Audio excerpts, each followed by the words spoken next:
ଦେଖିଲ?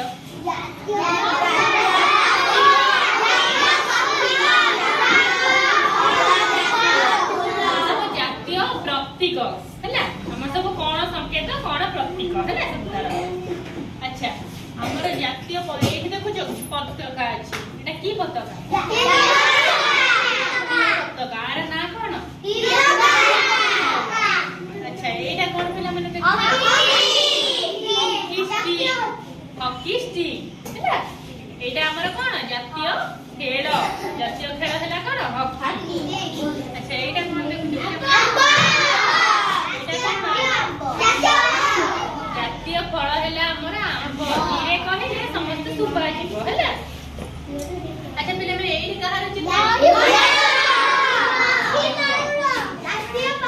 ଜାତୀୟ ପକ୍ଷୀ ହେଲା ଆମର କି? ମୟୂର।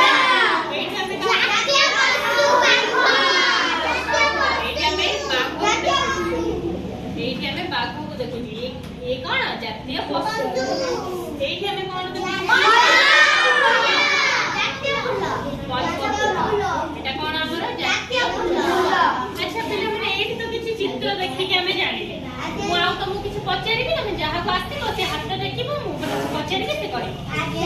ପିଲାମାନେ ଆମର ଜାତୀୟ ସଙ୍ଗୀତ କିଏ ଜାଣିଛ କହିଲ? ଅମୃତା କୁହ।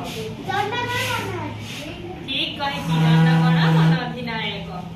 ଆଚ୍ଛା ଆଉ କହିଲ ଆମର ଜାତୀୟ ସ୍ତମ୍ଭ লিখতে কো অষ্টক স্তম্ভ। ঠিক কইছি? হ্যাঁ আমার জাতীয় স্তম্ভ হলা অষ্টক স্তম্ভ। আউ সব আমার কোন প্রতীক আছে তুমি কহিল? কোন? আচ্ছা আমার জাতীয় গছ কোন কহিল? বড় গছ। যে লিখতা ঠিক কইছি, জাতীয় গছ হলা আমার বড় গছ। আচ্ছা জাতীয় পরিবা কি জানিছ কোন? লিখতা কুহ। কখারু। কখারু হেলা আমার জাতীয় পরিবার। তুমি জানিছ? হও তাহলে সংকেত কোন?